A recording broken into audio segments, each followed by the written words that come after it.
Assalomu alaykum hurmatli do'stlar, hurmatli yurtdoshlar. Biz bugun ajoyib bir loyihaga qo'l urdik.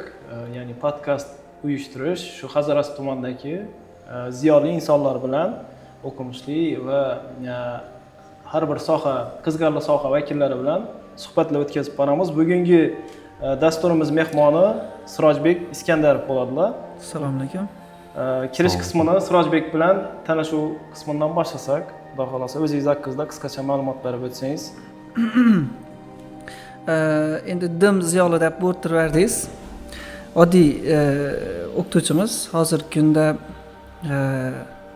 ingliz tili fanidan dars beramiz. 8 yilcha bo'lib qoldi o'xshaydi. Uzr. Hozir o'quv markazimiz bor. Simon School deb ataladi. Ko'rishingiz mumkin. Va bu yerda o'quvchilar ta'lim oladi. Endi boshqa fanlarimiz ham bor, faqat ingliz tili emas. Tarix fanimiz bor, huquq fanimiz bor, matematika, ona tili kelgan. Xullas, bolalarni asosan universitetga o'qishga kirishga tayyorlash bilan shug'ullanamiz. Sertifikatlar beramiz, IELTS 0 keyin milliy sertifikatlar, Oliy o'quv dargohlarni. Oliy o'quv dargohlarni va bizlar o'quv markazimizda 2023-yilda asos solingan. Bugungi kunda bir 10 ga yaqin ustozimiz bor, dars berib turgan. Va 200 dan ko'p o'quvchimiz bor. Hozir ikki filialda ular ta'lim oladilar. Bugungi sizlarga o'tirgan savollarim shulardan iborat bo'ladi. Ta'lim sohasi bo'yicha, biznes sohasi bo'yicha va kitobxonlik va boshqa mavzularda siz bilan suhbat olib boramiz, Xudo xohlasa. Birinchi bo'lib shu ta'lim sohasidagi savollarimizdan boshlasak. O'zi ta'limi, masalan, ingliz tiliga qiziqishingizdan nosab bo'lgan. Masalan, boshqa soha emas, tarix emas, ona tili emas, aynan ingliz tili. Zo'r savol. Mening javobim qaysidir o'quvchining qaysidir fanga qiziqishini uni ustoz sabab bo'ladi. To'g'ri. Ustozi. Bir insonning bir gapi bor. Ta'lim bu deydi fandan ham oldin ustoz va o'quvchining o'rtasidagi munosabatdan iborat dedi. Ya'ni sizni birinchi ustoz darsini o'quvchi kelib o'tirsa, endi ko'rishyapti, kelib o'tirsa, ustozni ustoz deb qabul etib bilishi kerak. Birinchi gapini qabul etsa bo'ladigan insonda bu insonni qabul etishi kerak hisobda. Keyin uning gapini eshitadi. U IELTS dan 9 bo'lami, professor bo'lamidan, qaysidir soha, qaysidir fan egasi bo'lsa, uning bilimidan ham oldin Hazarschalab aytsak yoki bir oddiy bir ko'cha narsa bilan aytsak, xarakter almashib bilishi kerak ustoz bilan o'quvchi. Meni ingliz tilchi ustozim bilan xarakterimiz almashgan va ustozning dars o'tishi, aytadigan gaplari, mavzu tushuntirishlari yoqqan. Shundan keyin ingliz til fanini tanlaymiz va yaxshi bo'lgan deb o'ylayman, quvonaman hozir. Nechun desa, hozir o'quvchilar universitetda tayyorlanadilar va eng ko'p auditoriyasini ega bo'lgan, masalan, fan men o'ylayman ingliz tili hozirgi kunda. Siz ta'lim va masalan ta'lim sohasida o'qituvchi, ham o'qituvchisiz, ham tadbirkorsiz. Shuni qanday masalan birlashtirishda qiyinchiliklar bo'lmaganmi? Birlashtirishda qiyinchiliklar bo'ladi. Agar shu biznesni ham qo'shaylik, bugungi kunda ozmi ko'pmi biznesga doir bilimlarni o'rganishga harakat etib kelamiz. Ustozlar tushuntiradi. Biznesda boshqaruv bor, mahsulot bor. Masalan, men ustoz sifatida men mahsulotda javob beraman. U hamma sohada bor. Agarda siz restoran sohasida shug'ullansangizdan, mahsulotga kim javob beradi? Mahsulot endi faqat produkt emas. Masalan, servisi bor uning ichida. Keyin o'sha tayyor holatda klient oldiga taqdim etadigan narsangiz mahsulot deb hisoblaylik. U shuningizda xodimimizning muomalasi bor u yerda, ovqati bor, keyin narxlaringiz bor. Shuni общий bir hisoblab mahsulot desak, mahsulotga javob berish mumkin. Boshqaruv javob berish mumkin. ikkisini bir vaqtda aytish bu qiyin. Lekin hozir harakat etib turibmiz qo'limizdan kelgancha. Albatta toza kompaniyalar toza bozorga kirgan vaqtida bunday vaziyat kuzatilishi tabiiy. Qiyinchiliklar bor, ham dars uchun, ham mahsulot uchun, ham boshqaruv uchun javob berish. Endi kelajakda nima bo'ladi bilmaymiz. Harakat etib turibmiz, kuchimiz yetgancha o'sishi, kengayishi. Faqat o'zingiz shug'ullanasizmi yo yordamchilaringiz bo'ladimi, masalan, shu jarayondan chiqib bo'ladi? Boshqaruvda hozir masalan lavozimlari odamlar tayinlangan. Bu novadan gap chiqadi vazifalardan. Masalan, kundalik takrorlanadigan vazifalar bor. Shu vazifalarni taqsimlab qaysidirlarini taqsimlaganmiz, qaysidirlari o'zimizda olib qolgan vazifalar. Endi jiddiy deb hisoblanganlarimiz bilimimiz yetganicha baribir toza o'rganishimiz biznes sohasida. Chunki bu baribir boshqaruv bormi, u biznesga kirib ketadi baribir. Tizimlashtirish shunga o'xshagan baribir. Tizimlashtirish kerak. Xo'p, keyingi beradigan savolimiz bo'lsa aytsangiz, Sirojbek. Biznesga kirib keldingiz. Siz hali yoshda, hech nimani bilmaydi deb, masalan, hasadmi yo nodir tanqidlarmi bo'lganmi? Boshqa katta narsalardanmi endi? Endi agarda biznesga girecek odam o narsalarga e'tibor bersa, u girmagani yaxshi. Gap so'zlarga e'tibor berajak bo'lsa. Qaysidir sohaga girishdan oldin siz o'zingizga savol bering, nechalik siz uchun muhim va umringizni, vaqtingizni bag'ishlashga arziymi bu soha yoki yo'qmi degan savol o'zingizga berish kerak. Agarda muhim bo'lsa, mahkam yapishasidan chiqmaysiz undan. Navoda bo'layman, toza brendni yoki toza bozorga kirib kelayotgan o'yinchi deb aytarik. Chunki katta o'yin bu yerda jang bo'ladi. Biznes sohasida toza kirib kelayotgan odam u bozordan atkaz olishini va konkurentlarini, ya'ni raqobatchilardan udar yeyishga tayyor bo'lsagina girkazish kerak. Tayyor emasmi, uni aytmagan yaxshi. Masalan, Xitoy shuni savol berar ekan. Toza girgan brend yoki umuman qaysidir bir tadbirkor nechalik vaqt minusda ishlab oladi degan. Siz girdingiz, sizni quchoq ochib kutib olmaydi hech kim. Siz yo'q degan gapni eshitishingiz kerak. Klientdan ham, mijozingizdan ham, asosan mijozingizdan va keyin siz yoki agar raqobatchilaringiz mana chestna deymiz, nechik bizlarning sog'lom raqobat. Sog'lom raqobatda o'ynay olmasalar, ulardan keladigan zarbalar ham siz tayyor turishingiz kerak. Endi men o'zimcha o'xshataman, tadbirkor kim desa, tadbirkor odam riskchi bo'lishi kerak, risklarni olib bilishi kerak va masalan, asl bo'ronli, dovulli kunlar deb aytamiz mana, yoki zarba yeydigan kunlarni, shularga tayyor turishi kerak.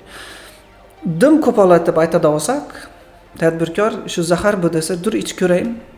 Bu o't, bu qo'lim pishadi bu desa, doim men qo'lim bosib ko'rayin shuni deydigan odam hissat ko'rishi kerak tanasida. Odam deb bilaman men. Qaytmas odam deb bilaman. Qiyin jarayonlardan yengilmay o'tib biladigan bir shaxs bo'lishi kerak. Masalan, shu zadachalari, masalan, vazifalari hal qilib, oxiriga yetkazib, olib borib biladigan, to'g'rimi? Ha, asli shaxsiyat muhim bu yerda. Shaxsiyat muhim. Masalan, biznesni endi boshlaganingizda bir minusda ishlaysiz. Katta kamchiliklar bo'ladi. Siz shu vaqtdagi eng katta motivatoringiz kim bo'lgan? Olg'a bos. Men sen bilan deydigan. Albatta, uyingizdagilar, ota-onangiz yaningizda turadi shuni vaqtida. Keyin ustozlarimiz. Qaytmas bo'lsa, undaganlar bizlar. Keyin hayot sinovlari ham odamni pishiradi deb o'ylayman, toblaydi. Baribir yo'q, tashab ketaman degan narsalar ham bo'lishi mumkin-ku. Endi tashab ketaman degan holat. Endi bizlar markazni toza ochgan vaqtimizda, masalan, 6-7 oydan endi qaysi ma'noda minusda deymiz, daromad yo'q holatda o'tirganmiz. Faqat o'zimizni qarindoshlarimiz yoki donish bilishlar dars o'tgan holatlarimiz ham bo'lgan. Keyin Masalan, hozir bizda degan narxlarning farqi bor. Oddiy kurslarning narxi bor, keyin individual kurslarning narxi bor. Individual kurslarimiz qimmat, endi hozir narxlarni ayta olmayman, lekin qimmat. Oddiy kurslarning narxida individual darslarni o'tgan vaqtimiz ham bo'lgan bir o'quvchilar ham. Lekin o'tdik u bosqichdan hozir 300 ga yaqinlasha keldik, xudo xolasa. 2 filialimiz bor va 3-chini ochishga tayyorlanib turibmiz. Xudo xolasa. Zo'r. Keyingi bir o'tadigan savolimiz, masalan, o'quv markazi rahbarlari, masalan, sizning yo bo'lmasa o'qituvchilari og'riqli muammolari bormi? Shunday ota-onalar bilan ishlash to'g'risida yo ta'lim tizimida bir og'riqli muammolar bormi? Shular haqida aytsangiz. Ta'lim tizimi desangiz, unda ko'proq endi muammo hamma sohada bor, faqat ta'limda emas, hamma sohada bor. Ya aytganimizdek, tibbiyot sohasi bo'ladimi, oziq-ovqatmi yoki savdo, chakana savdo bo'ladimi, ta'limmi, hammasida muammo bor, o'zini yarasha. Endi aniqroq aytib bersangiz, masalan, ta'limda muammo ko'p. O'quvchining har xil o'quvchi bo'ladi, ota-onaning ham har xilsi bo'ladi. Qattiqqo'llik borasida ham, siz qattiqqo'llik o'quv markazida. Nima bilan ishlash, masalan, o'quvchilar bilan ishlashda ko'proq qattiqqo'l bo'lgan inson ko'proq bilim ulashib bilsa kerak, menimcha, bilmayman endi. Sizda shu qiyin savol, og'riqli savoldan bu.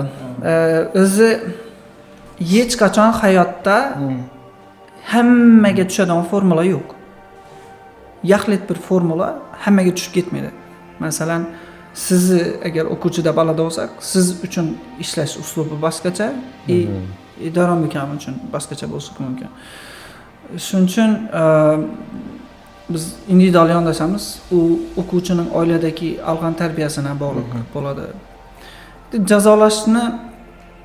Jazolash turlari ko'p. Biz endi o'zimiz, masalan, hozir aynan siz jismoniy jazolashga urg'u berib turgan bo'lsangiz, yo'q, u aynan. Umuman o'quvchi jazo qachon kelishi kerak? Nima uchun? Hamma vazifani bajarsa, dars vaqtida kelsa, o'sishi biza qo'ygan, masalan, rejalarimiz bo'yicha, masalan, palon oyda tugatishimiz kerak kursni. Shunda sertifikat olib, keyin sen keyingi bosqichga o'tib ketishing kerak deb turgan vaqtimizda shu biza qo'ygan muddatdan yetib boradigan darajada harakat etib turgan bo'lsa, nechun uni jazolash kerak? Biz u o'quvchini yaxshi ko'ramiz. U bilan bog'liq problema yo'q. Quloq solmaydiganlari bo'ladi-ku. Shu vaqtida ochiq ayta olmaymiz-da. Har bir o'quvchi endi razyorniti ochiqchasini natish shart emas. Masalan, shunday texnik nalar o'ylab topilganmi, masalan, yoki jarima o'qishdan asli shu o'rinda aynan biznes aloqador joyi, biznes qachon kengayadi? Unda gündalik takrorlanadigan jarayonlar bor. Gündalik takrorlanadigan jarayonlar bularni standart operatsion protseduralar deb aytadi. Va agar kompaniya kuchli kompaniya bo'lsa, bu jarayonlarni ma'lum bir qolipga solib, ma'lum bir formatga solib, bu dokument holatida yoki qog'oz holatida yoki xodimlarini o'qitgan holatda aytib qo'yadi. Masalan, bizda uyga vazifa so'rash standarti bor. Va buni butun markazda bir xil aytib qo'yamiz. Keyin dars o'tilish ketma-ketlik standarti bor masalanda. Endi biz mana ertaroq boshlaganmiz, 100% natija erishdingizmi desa yo'q, bu realniy qiyin. Lekin biz shuni standartlashtirish bilan bandmiz. Bu bir odamga qaramlikni eldan oladi. Uni butun markaz tushunadi. Masalan, bundan keyin nov kitob kelishi kerak. Va ustozlar ham tushunadi bu narsani. Endi har yili balki nizom yoki o'quv darslik, o'quv qo'llanmalari yangilangan holatda bir marta tushuntirilishi mumkin. Endi qachon bilmayman, yilda bir marta bo'laman, 2 yilda bir marta bo'laman. Qachonki darsliklar qo'llanmalar eskirdi, o'sha yangi variantga o'tish kerak degan variant bo'lib qolsa bizda, shu vaqtda aytamiz uni. Yoki biza qo'llab turgan standart ishlaydi. Hamma biladi uni. Shu bilan birgalikda jazolash standartdan bo'ladi. Endi unda har yerda har xil, masalan, chet ellarni bilamiz. Hozir ta'limga qattiq qaraydigan davlatlar bor. Masalan, Xitoy bor, keyin Yaponiyada ta'lim boshqacha eldalab ketgan. endi bilmadim. Hali biz jazolash bo'yicha standartlarni to'liq yarata olmadik. Masalan, binoni tozaligini mas'uliyat qo'yish mumkin o'quvchilarni. Keyin yoki qo'shimcha uyga vazifasi berish mumkin yoki ota-onasini chaqirib ogohlantirish mumkin. Endi ba'zi joylarda moddiy jarimalar solishadi. Lekin moddiy variantni men uncha qo'shilmayman, chunki aynan tajribamdan ma'lum. Nodir ayb ishlatib qo'ygan o'quvchini moddiy jarima qo'llangan vaqtida ota-onasi e'tiroz bildirganini eshitganmiz. Nima uchun farzandimni o'zini chora ko'rmaydi-da, meni byudjetimga zarar beradi degan holatni eshitganmiz. Shuning uchun moddiy holatda jazolash to'g'ri yechim emas. To'g'ri yechim emas deb o'ylayman.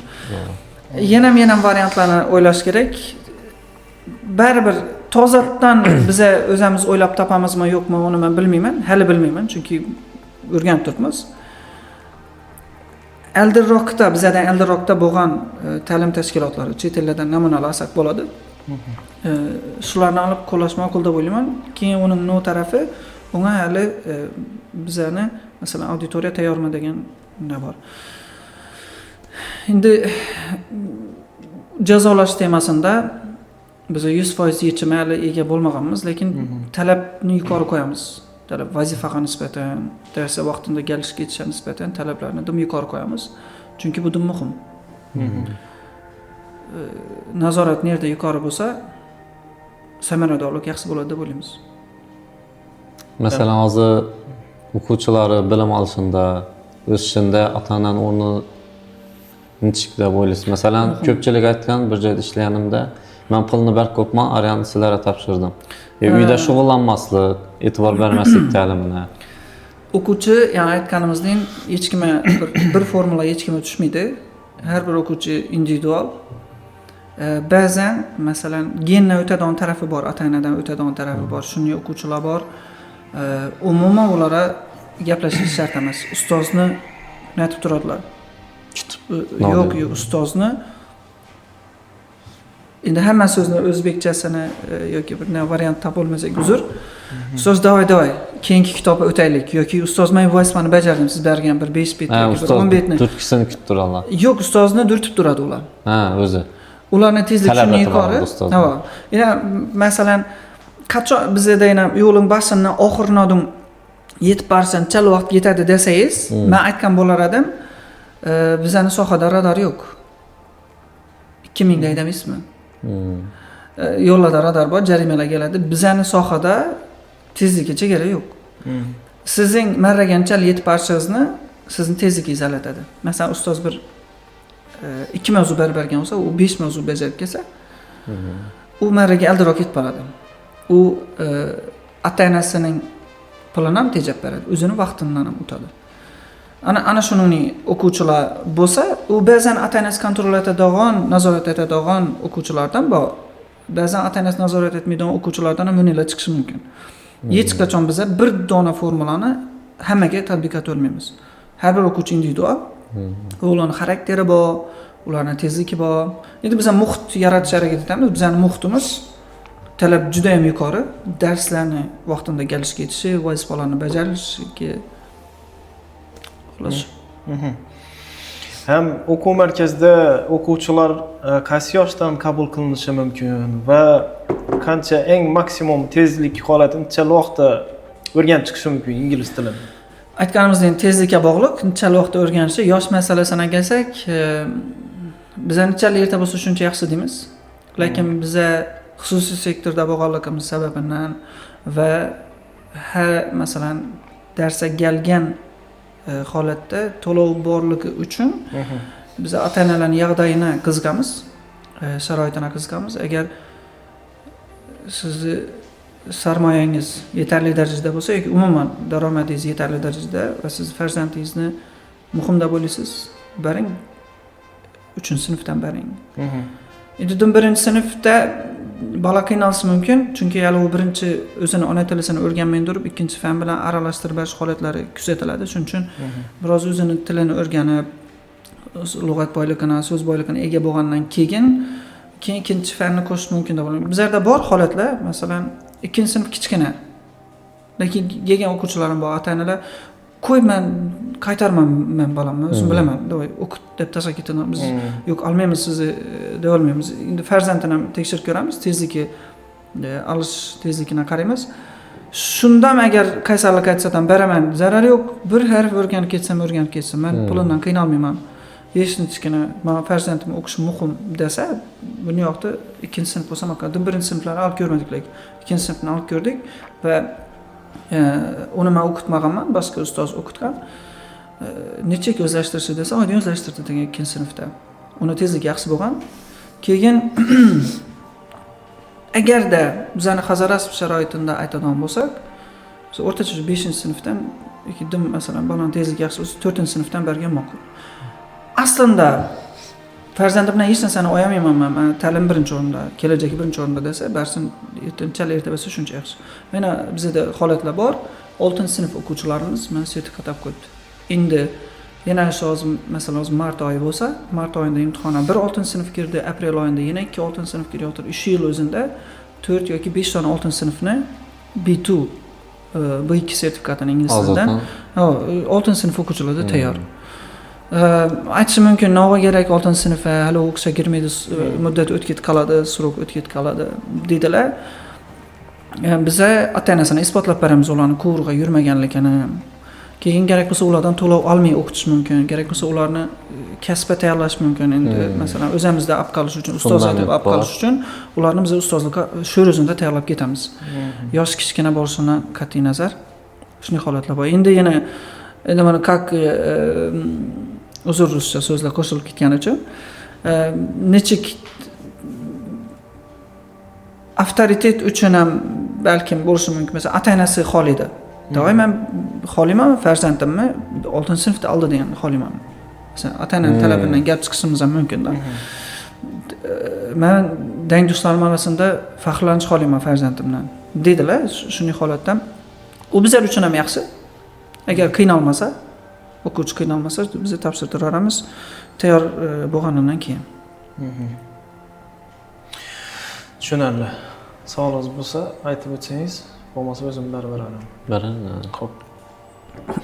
Maktab ta'limi va xususiy o'quv markazlari o'rtasida qanday farq bor va aytilishi lozim bo'lgan gaplar bo'lsa, masalan, ota-onalar maktablar ham xususiy o'quv markazmi yoki umuman davlat maktabi bilan xususiy maktab farqimi? Shu davlat maktabi bilan xususiy maktab. Xususiy soha. Xususiy ta'lim sohasi. Chunki uning ham farqi bor. Men shuni ikkiga bo'lib aytaman. Masalan, davlat sektori bor, hamma sohada. Xususiy sektor bor. Va davlatimiz oxirgi vaqtlarda emas, bu avvaldan bu keltir xususiylashtirish. Qaysidir sohalar davlat ixtiyorida qoladi va qaysidir sohalarni butunlay xususiyga o'tkazish. Endi xususiy sohani men nima deb ko'raman? Xususiy sohada u tashkilotni davlat moliyalashtirmaydi. U moliyaviy ta'minoti u xalqdan bo'ladi. Siz navdir mahsulotni bozorga taklif qilasiz va u agar odamlarga yoqsa, sizdan sotib oladi pul to'lab. Bu hamma sohada bor. Masalan, hozir butunlay xususiylashgan sohalarga ko'ra, do'kon sohasi. Hozir davlat do'konlari qamagan va muammo yo'q. Xohlagan do'koningizga kirib olasiz. To'g'rimi? Muomalasi yaxshisidan, narxi yoqqanidan, o'zingizga yaqin masofada joylashganidan kirib olasiz. Va ular xususiy. Keyin aptekalar ham dorixonalar, ular ham xususiy.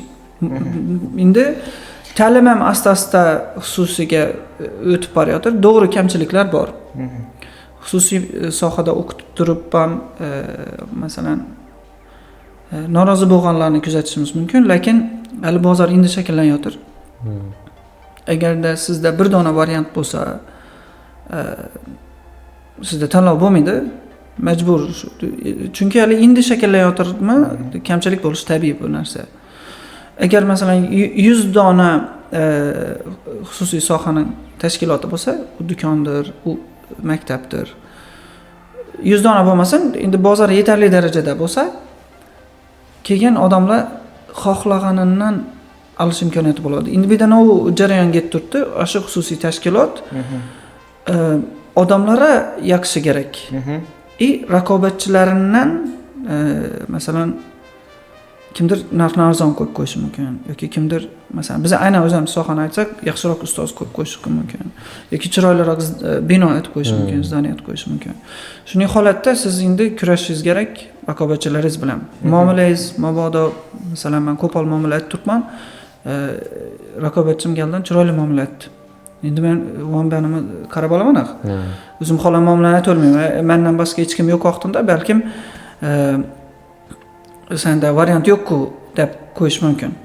Baribir men tanlaysam-ku deb qo'yish mumkin. Monopoliya deymi bu. Ha, monopoliya deymi. Lekin nechalla agarda raqobat doshlar bo'lsa, siz hisoblashga majbur bo'lasiz.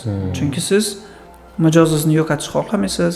Sizning ta'minotingiz davlat byudjetidan emas, siz odamlardan olasiz. Va siz ularga yaxshi uchun keyin narxingiz bilan narxingizni o'ylab ko'rasiz, muomalangizni o'ylab ko'rasiz, keyin mahsulotingizni sifatini e'tibor berasiz, agar sifatsiz mahsulotingiz bo'lsa. Shuning uchun men xususiy sohani rivojlanishi tarafdoriman. Xususiy bu qo'shimcha yaxshi taraflari ham bor. Ish o'rinlari paydo bo'ladi. Ish o'rinlari. Keyin xodimlar ustunda bu yerda aynan masalan hozir ustoz, yaxshi ustoz topishdim qiyin. Xodimlar ustunda jang etadi ekan. Yaxshi ustozlar uchun jang etadi. Siz yaxshi ustozni o'qitib berdi, sizda agar ishlamasa, dars bermasa, siz o'quvchini olib qola olmaysiz. Oliy malakali kadr.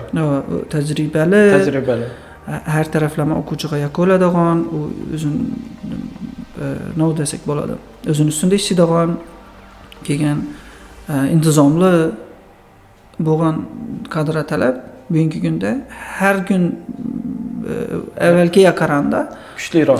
Dolzarb masala aylangan. Shu raqobat kuchli demak. Endi kuchayotir. Hammam o'zini ustunda ishlab turibmi desa, ishlab turibdilar qo'ldan kelgancha. Hozir o'quv markazlari ochilib turibdi, yopilib turibdi. Simon School shu masalan jangda qolishini qaysi jihati rol o'ynab turibdi? Masalan, fishkasimi? Eng odamlar yaqindan jihati. Fishka. Nausi bilan nada qolgan? Ustunligi bo'yicha. Ustunligi deb o'ylaysiz. Bizda davay hali boshqaruvdim ham zo'r deb aytmaylik, hali endi kengayotimiz. Mahsulotda ko'p hozircha urg'u berib turibmiz. Ya'ni bu dars sifatini bu yerda ustoz deb aytaylik, mahsulotga javob beradigan inson. Restoranda power bo'lsa, ustaxonada usto bo'lsa, mahsulotga javob beradigan. Bizda ustoz mahsulot uchun javob beradi. Ya'ni dars bizda mahsulot. Mahsulot sifatli bo'lishi muhim. Ustozga biz asosan 3 talab qo'yamiz. Endi talablar ko'p. Asosan shu 3 talab qo'yamiz. Birinchi o'quvchining diqqatini tutilishi kerak. Chunki darsda diqqat bo'lmasa o'quvchi o'rgana olmaydi. Agar nodir uyindagi muammosini o'ylab o'tirsa, to'g'ri ertaga nima giysam ekan yoki bir xayol baribir olib chiqib ketadi-da. Shuning vaqtda birinchi diqqatni tutilishi kerak. Birinchi talabimiz. Ikkinchisi, sodda deb yetkazib bilish texnikasi bo'lishi kerak. Uchinchisi, dim talabni yuqori qo'ygan holatda vazifalarni so'rash kerak. Shu asosan 3 talab. Plus qo'shamiz biza yumor bo'lsa kerak. Xarizma deyman, nodidon. Darsni kayfiyatini bilish kerak. Dim jiddiy bo'lsa bir xil bo'lsa ham o'quvchi zerikib qolishi mumkin. Endi bu mening shaxsiy fikrim. Chunki fanlar ko'p. Boshqa fan ustozlari balkim men boshqacha dars o'taman, lekin natijaga olib borib turibman-ku deb ba'zi e'tiroz bildirishlari mumkin. Shuning uchun shaxsiy fikrlarimiz bizani bu hamma uchun to'g'ri deb aytish haqqimiz ham yo'q. Hech qachon bir dona formula yechirib tushmaydi. Case'lar individual hisoblanadi. Qaysidir masalan matematikachi ustoz balkim hazil aytmas. To'g'ri. Keyingi aytish so'rab o'tadigan savolim, jamoada intizomni qanday ushlab turasiz jamoada? Masalan, xodimlar bilan ishlash to'g'risida, masalan, qattiq qo'llik. Shunday vaziyatlar bo'lganmi? Kelishmovchiliklar bo'lib qoladigan vaziyatlar yo'q. Endi mening hayotdagi prinsipim hech qachon, masalan, hech kim endi hozir darsda o'quvchilarni vazifa bajarishga majburlashimiz mumkin, lekin munosabatlarda majburlab yaxshi ko'rdirib bo'lmaydi hech kimni. Birinchi u insonning yuragini girib borish kerak, nishatdir. Ruhiyatini. Uni nishatib girib borasan desa, u insonning kutuvlari bo'ladi. Dunyo kutuvlari asoslangan. Endi buni manfaatlar deyishimiz mumkin. Kimini boshqa so'z bilan insonning haqqi deb aytadilar. Masalan, avrangiz sizning manfaatingiz, siz haqqingiz, avrangiz. Keyin moddiyat kutuvingiz bor. Keyin yana navdir kutuvlaringiz bor sizning. İnsanlar o'rtasidagi munosabatlarda men o'ylayman, sizning agar dim ko'cha tili bilan aytsak, sizning territoriyangiz bor. Sizning territoriyangizni men tan olib, hurmat etib, o'rnina qo'yolsam, siz meni yaxshi ko'rasiz. Masalan, sizning kutuvlaringizni men o'rnina qo'yaman. Sizni o'ringizni hurmat etaman. Moddiyatingiz bo'lsa, hech qachon men xiyonat etmayman. Keyin shaxsiy chegaralar. Siz shaxsiy chegaraingizni hurmat etaman va uni hech qachon men oyoqim bilan deb kelamayman. Bu sizni menga nisbatan hurmatingizni oshiradi. Endi biz ozgina agar kengroq javob beradi bo'lsam, ozgina biznes ham o'tamiz. Kompaniyaning qadriyatlari degan joy bo'ladi. Endi buni biznesdagi odamlar tushunadi. Kompaniyaning qadriyatlarida masalan bir 3 donadan 7 donadan qadriyatlar bo'lishi mumkin. Biz 7 qadriyat yozib qo'yibmiz, shundan 3sini aytacakman. Birinchi qadriyatimiz intizom. Hamma narsa o'zining vaqtida bo'lishi shart. Dars deydi. Aynan biz darsga javob berganligimiz uchun darslar vaqtida o'tilishi kerak, vazifalar vaqtida bajarilishi kerak. Hamma narsa vaqtida bo'lishi kerak. Intizom juda muhim. Sen birinchi prioritetimiz intizom hisoblanadi. Undan hech narsani qo'ymay qo'yamiz. Doğru tushunamiz, masalan, sog'liq bilan boshqa narsa bilan problem bo'lsa tushunamiz. Ikkinchisi mazmunli ta'lim, ya'ni har bir o'quvchi navini va nechun o'rganib turganini tushunishi kerak. Bu nav degani navini o'rganib turibdi. Masalan, keyingi miqyosda ingliz tilini o'rganib turibdi. Nechun o'rganib turibdi? Dunyo eshiklari ochiladi bu uchun. Dunyoga yo'l ochiladi. Keyin doğru miqyoslar navini o'rganib turibdi. Masalan, ingliz tilining ichidan present simple degan mavzu bor. Navini o'rganib turibdi, present simple. Nechun o'rganib turibdi? Doimiy takrorlanadigan yoki hech qachon bo'lmaydigan ishlarni aytish uchun kerak. Shuncha o'rganib turibdi. Har bir betni yoki har bir mavzuni, har bir mashqni ishlagan vaqtda navini va nechun o'rganib turganini degan savolga javob berib o'tish shart bizda. Bu ikkinchi qadriyatimiz bizlar. Shuni tushunmayincha faqat varaqlab o'tgandan foyda yo'q.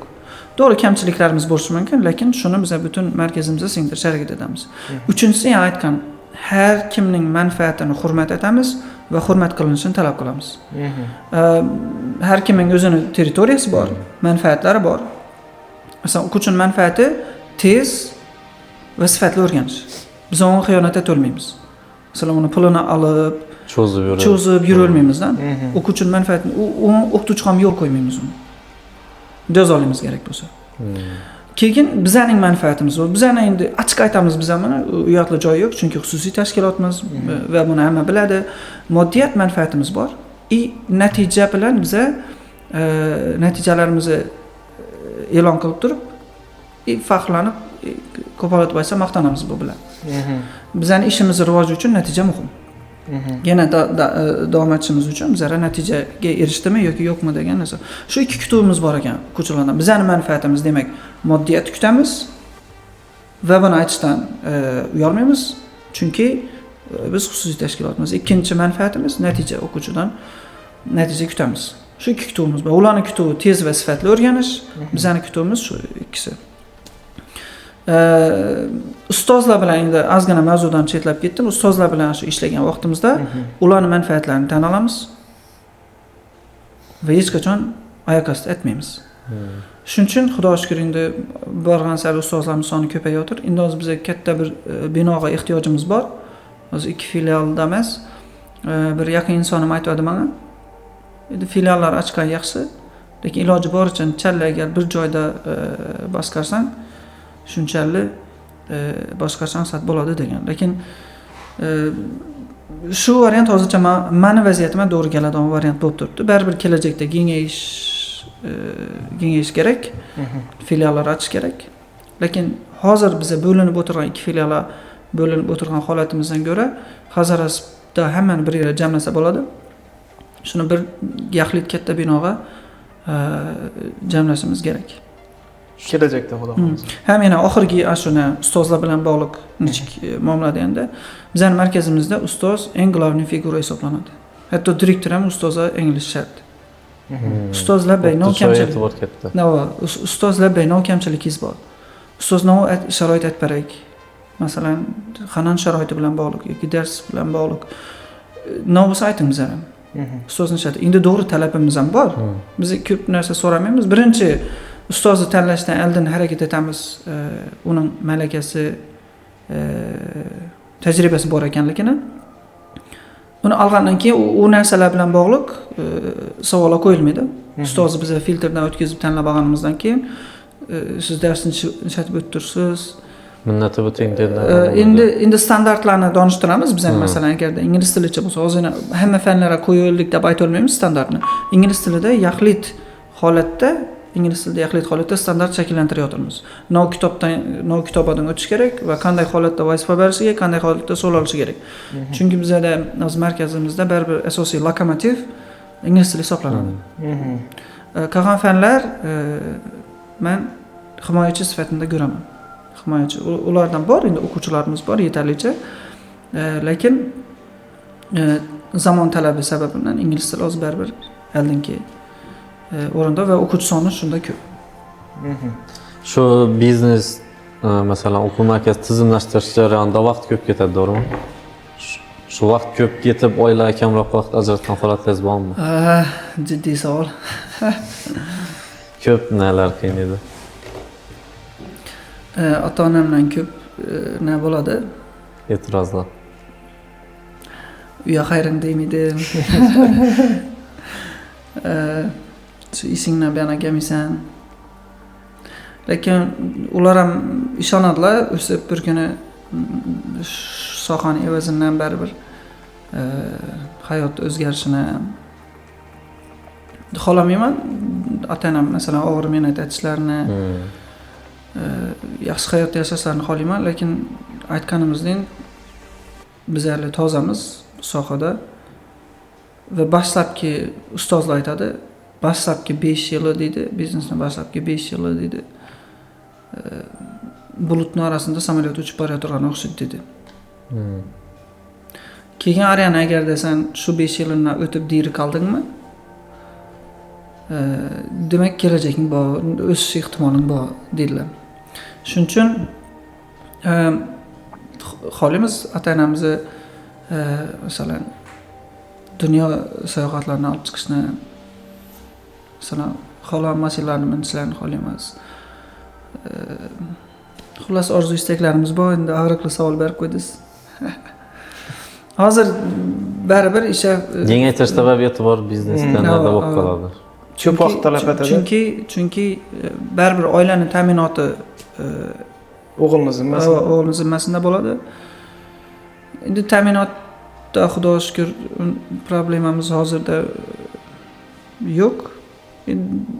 Endi qaysi ma'noda o'sib botirmiz. İşimizni ham, ba'zan topib turgan daromadimizni ham o'zini tikishimizga to'g'ri keladi, lekin baribir masalan oilangizni ochib qo'ya olmaysiz yoki endi vaqt masalasida, e'tibor masalasida, oila bilan vaqt o'tkazish masalasida problema bor lekin.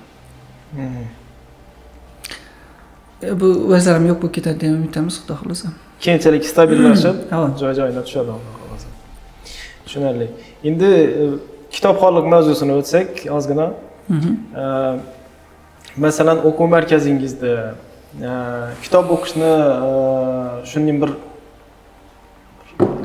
kiritgan bo'larmidingiz? Masalan, boshqa temadagi kitoblari yo umuman o'quv markazida kitob o'qitish yo bo'lmasa kitobga bo'lgan bir muhabbat boshqacha shakllanganmi? Shu haqida aytib o'tsangiz, qiziqtirish. Endi bizda asosan til o'qitilganligi uchun tilga doir kitob o'qitamiz biz. Shunday kitob o'qiyman yoki o'qitgan bo'larmidingiz desa, necha kitob degan savol bergan bo'lar edim. Endi biza o'qishga tayyorlangan vaqtimizda ona tili adabiyot masalan o'qamiz, til adabiyot, keyin tarix o'qamiz. Va menga qiziq bo'lgan, masalan adabiyotlarni faqat o'qishga kirish uchun deb o'qimaganman. Qiziq, masalan voqealar kim nedan qaror etdi, navga olib keldi. Tilga doir kitoblar o'qiymiz, lekin qo'shimcha adabiyotlar afsuski hozirgi kunda yo'q. Bizda o'qish tashkiloti hozir aytganimizdek masalan endi istagimiz bor. Katta binoga ega bo'lsak, uni kutubxonasini va o'da kitoblar jamlanmasini aytib qo'yish, o'quvchilarni masalan qaysidir haftaning qaysidir kunlarida yoki umuman kitob biriktirib uni kimdir so'rab olishligi undash kerak deb o'ylayman. O'zini qo'yib bersangiz qiyin o'qishligi. Yoshlarni o'qishi undash kerak va uni tartibli yo'lga qo'yish kerak. Hayotda muvaffaqiyatli bo'lish baribir krugozoringizni kengligina bog'liq. Krugozoringizni har xil sohalar tushunib bilishingiz, faqat bir xil soha ingliz tilini bildi, IELTS oldi degani u professional degani emas. U insonlar bilan muomalani o'rganishi kerak. U tarixda nima bo'lganligini bilishi kerak. Masalan, adabiyot navga javob beradi desa, qalb qismini javob beradi, adabiyot ko'p taraflama va uni bilish kerak. Bizlar ustozlarimiz maromida yetkazib berganlar shu narsalarni. Bemalol faxrlanib ayta olamiz. Hozirgi muvaffaqiyatlaring ham sababida baribir shaxsiyat muhim rol o'ynaydi va shaxsiyat bir xil soha bilan shakllansa, u kemtiki bo'ladi baribir. Endi bizning ota-bobolarimiz ham qomusiy deyishlarining sababi ular hamma sohadan xabardor bo'lganlar. O'sha qomusiy olim deb aytadilar-ku. Shu degani ular matematikani ham bilganlar, ular falakiyotni ham o'rganganlar, adabiyotni ham, tarixni ham bilganlar. Lekin bugungi kunda har xil sabablarga ko'ra o'sha ommaviy madaniyat ta'sir etib turibdi. Masalan, giyinishlarimiz ta'sir etadi. Keyin hayot tarzimizni tashkillashtirsa ta'sir etadi. Masalan, internetda videolarni ko'ramiz, boshqa bo'ladi. U bizning fikrlashimizni o'zgartiradi. Endi nima uchun kerak degan, masalan, krugozori keng odam bo'lishlik. Masalan, krugozori keng odam baribir navlardir ta'sir ko'rsatib oladi deb o'ylayman men.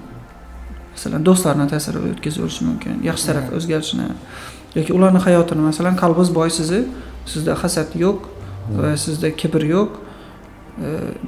Navdir masalan ish boshlab agar endi Xudoyim yo'naltiradi deb, bu bir nasibadan, nasiba. Ba'zan siz majburlariniz bilan peshonasini yozman bo'lsa, bo'lmaydi. U navdir ish tashkillashtirishi mumkin. U kimlardir hayotini yaxshi taraf o'zgartirib olishi mumkin-da. Qalbi boy odam va miyasini rivojlantirgan odam deb o'ylayman. Va kelajakda bizning niyatimiz bor, Xudo xolasa, shu kitobxonlik bilan bog'liq tizimli ishlar yo'lga qo'yish. Kutubxonamiz targ'ib qiladi. Ha, kitobxonlik. Endi masalan, hozir aytganimizdek, adabiyotni tushunishlari kerak, o'quvchilar tarixni bilishlari kerak va biza masalan ona tilidan so'roq olmoqlari degan mavzu bor va kim, nima, qachon, qayer degan so'roq olmoqlari bor va nega degan so'roq olmoqlari bor. So'roq olmoqsi bor. Men eng shularning arasida muhimi nega uchun o'zimiz salab aytsa. Shuning uchun degan savol. Yana aytib qo'yam, mazmunli ta'lim degan nima va nechun o'rganib turgan tushunishi kerak. Nechun tarix o'qishi kerak, nechun adabiyotni o'qishi kerak, nechun o'tmishni bilishi kerak u. Nechun shuning bo'ldi? Shu o'qigan uchun bo'ldi. Bu tanqidiy fikrlasha o'rgatadi. Hozirgina ta'limdan bugungi kunda ta'limda yodlatish uslubi yoki fikrlab, masalan, shu nechun bu turdi, shu nechun aytish kerak shu narsani. Ikki xil qarash bor va o'quvchilarni asta-asta maktablarda ham, universitetlarda ham, endi universitetni qo'shmay turib, maktablarda o'quvchilarni tanqidiy fikrlasha undash. muammolarni hal qilish. Chunki hayotda muammolar ko'p. O'zi tadbirkor kim desa, ana shunday muammolari yechim topib oladigan ustozlar aytadi, muammolari yechim topadi va pul bilan yechim beradi deydi-da, tadbirkor deydi. Uni bu meni gapim emas. Bu aynan shu tadbirkor ustozlarning gapi. O'zbekistonda to'pda turgan odamlar o'zini faoliyatini yo'rab qo'ygan, 150-200 filiallar bor bo'lgan, masalan, o'zining sohasida va million va milliard dollarlar topib turgan katta insonlarning, O'zbekistondagi insonlarning gapi bu. Bu meni gapim emas, hozir balkim e'tiroz bildirishlari mumkin. Muammoga pul bilan yechim berish shartmi? Shunday yechim bersa bo'lmaymi? deydilar. U norozilik keltirib chiqarmaydi ba'zan. Ba'zan u katta summalar bo'lmaydi, siz hayotingizga ta'sir etadigan darajada katta summalar bo'lmaydi u. Shuning uchun muammolarni hal qilib bilishlik kur yodlab qo'yganlikdan, nimadir yodlab aytib berganlikdan muhim. Siz bir narsani takrorlab berasiz, faqat shablon bo'yicha. Lekin kutilmagan holatlarda siz unga yechim topib ketishligingiz sizni shu inglizchada problem solver deydi buni. Muammoga yechim topib biladigan odam. Shuni masalan hozir ko'p o'quv markazlarida, maktablarda yodlatish, sertifikat oldirish, o'qishga kiritish. Uni hayotda masalan dunyo qarashini kengaytirishi. Yaxshi shu kitobxonlik. Endi asta-asta o'tib qo'yadir. To'g'ri, bizlar ham ayta olmaymiz, 100% bizlar ham tanqidiy fikrlash o'rgatib turibmiz deb ayta olmaymiz. Bizlar ham hozir asosiy bir maqsad shu sertifikat olib beramizdan keyin o'quvchini kuzatamiz keyingi bosqichda. Lekin ta'lim kelajakda shu tanqidiy fikrlash, keyin muammo hal eta oladigan insonlarni tarbiyalashga qarab ketadi. Chunki buningdan kelajak bir xil vaqtda boshlanmaydi. Kelajak qaysidir vaqtda nimadir boshlangan. Masalan, qaysidir davlat bizdan falon yil oldida degan gaplar eshitamiz-ku. Bu degani, masalan, savdodadir yoki ta'limdadir, ulanchalidir ildillab ketgan. Va ularning tajribasi bizlar ham kirib keladi, o'zimizga mos holatda, o'zimizga to'g'ri keladigan holatda sistemalashgan variantda kirib kelishligi mumkin.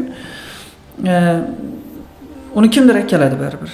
Kimdir nishikdir holatda, chunki dunyoda hozir eshiklar ochiq. Bir davlatdan ikkinchi davlatga borish imkoniyati bor hammada. Hayot tarzi o'zgarib turibdi odamlarning. Bu bilan birgalikda ta'lim ham o'zgaradi. Oxiri borib turib, muammo hal eta oladigan insonlarni tarbiyalash ta'limda birinchi o'ringa chiqadi deb o'ylayman. Kitobxonlik muhim deb o'ylaysiz shu jarayonda. Kitobxonlik muhim. U yana aytganimizdek, navoni o'qib turganligi va nima uchun o'qib turganligini tushunish kerak. O'zing sohasida. Masalan, siz hozir ham ingliz tilida, ham ta'lim biznesidasiz. Necha kitoblar o'qiysiz? Hozirgi kunda asosiy fokusimiz yana aytdik, mahsulot, produkt va boshqaruv dedik. Asosan shuna urg'u beramiz. Vaqtimiz shuni sarflashar ekan. O'zi vaqtimiz kam. Ya aytganimizdek, men hali biznes egasi sifatida va ustoz sifatida o'rtadaman. Men to'liq boshqaruv o'tib olmayman hozircha. Chunki hali yosh tashkilotimiz biz. Mahsulotda ham javob beradigan qismim bor. To'liq menda deb ham ayta olmayman. Jamoamiz bor, xudoga shukr. Mahsulotda ham va boshqaruv ham javob beradigan qismim bor. Shuning uchun ikkisini ham deng tutishga harakat etaman hozir kunda. Kitob o'qishga vaqtingiz bormi? Kam. Shuning holatda imkonimiz yetsa, masalan, endi men nima deb tushunaman? Kitobdan ma'lumot olamiz. To'g'rimi? Ma'lumot olamiz. Endi kitobning audio variantlari bor. Masalan, hozir podcast olib o'tiribmiz. Shuning variantlar bor. Katta insonlarning va tajribali insonlarning suhbatlari bor. Aynan biznes sohasina doir shularni yo'lda, rulda vaqtimizda eshitib ketishlik mumkin. Vaqtdan unumli foydalanish. Chunki darslarimiz ba'zan kechdan bo'ladi va kechdan keyin yana keyingi darslarga tayyorlanish uchun qolib ketamiz. Vazifalar bilan bog'liq holatlar bo'ladi, masalan, katta guruhlarda ularni yozgan, masalan, essaylarni tekshirishimiz kerak bo'lgan holatlar bo'ladi. Shunda vaqt kam qoladi. Shuning uchun imkonimiz yetgancha mutolaa bilan u shart, usiz bo'lmaydi. Shaxsiy rivojlanish shart. Shu borada bir savol berib o'tsak edim. Masalan, ko'pchilikda shuningdek fikr shakllangan, masalan, o'zi tadbirkor bo'lishi mumkin yo boshqa soha vakili bo'lishi mumkin, muvaffaqiyatli bo'lishi mumkin hayotda. Ko'p muvaffaqiyatli tadbirkorlarning ham shunday nalari bor. Kitob asosiy rol o'ynamasligi mumkin deydi. Ko'p odam aytadi, kimdir aytadi, shaxsiy rivojlanishi uchun, insonni dunyoqarashi o'zgarishi uchun katta rol o'ynaydi kitob. Shu borada sizni fikringiz qanday bo'lgan bo'ladi? Masalan, muvaffaqiyatli inson bo'lsa, kitob o'qimasligi kerakmi shu inson? Kitob qarang, kitobni kerakligini hech nechta e'tirozimiz yo'q. Kitobdan olinadigan manfaatlar dim ko'p. Lekin men sal boshqacharoq yondashgan bo'lardim. Ilm deb qaraylik. Siz oladigan narsani ilm deb qaraylik. Ilmni har xil manbalardan olish mumkin. Masalan, kitob yo'q holatda ustozlardan olingan. Kitob yo'q holatlarda ustozlardan olingan. Ba'zan kimlardir hayot zarbalari tarbiyalaydi. U xulosa chiqaradi keyin. Bu yerda bu bo'lmas ekan. Bu holatda davom etishimiz kerak ekan deb turibdi. Hayotdagi sinovlar kimnidir tarbiyalab qo'yadi. Hayotiy darslar havo. Va uni tajribali inson deymiz biz keyin. Ba'zan u gaplar kitoblarda yozilgan bo'ladi, u bosimdan o'tkazib bu holatda o'rgangan bo'ladi. Ilm olgan bo'ladi. Noma'lum holatni ma'lum bo'lishligi masalan shu ta'lim jarayoni deb aytsak bo'ladi. Ta'lim faqat darsxonalarda yetmaydi-da. Keyin kimdir uyda o'tirib kitob mutolaa qilishi mumkin. Yana aytamiz, kitob muhim, kitobni o'qishlik yaxshi va undan olinadigan masalan energiya, kuch hayotimizda muhim rol o'ynaydi, lekin ilm manbalari desak, variantlari bor. Masalan, aytgan ustozdan olish mumkin. O'tmishda kitob bo'lmagan holatda ustozdan to'g'ridan-to'g'ri olingan. Keyin va hayot tarbiyalashligi mumkin. Masalan, hayot tarbiyalashi dedingiz. Masalan, siz bir kitob yozdingiz, yo men ustozimsiz. Siz ta'lim biznesidasiz. Yo boshqa biznesdasiz. Masalan, siz 10 yilda erishgan narsa, siz yo'l yo'riqingiz bilan 5 yilda yo 3 yilda erishsa, to'g'ri. Uni masalan yana yo'q o'zim hayot narsa o'rgatadimi deb yana 10 yil getirish. Demak, vaqt masalasini ta'sir etib turibdi. Vaqt masalasi ta'sir etadi. Kitob beda siz Eldirroqdan kitobdir, ilmdir, ustozdir, yo'l ko'rsatadigan odam. Kitob o'qishlik muhim va kitobni endi bilmaymiz-da, men aytaman individual holatlarda har kimda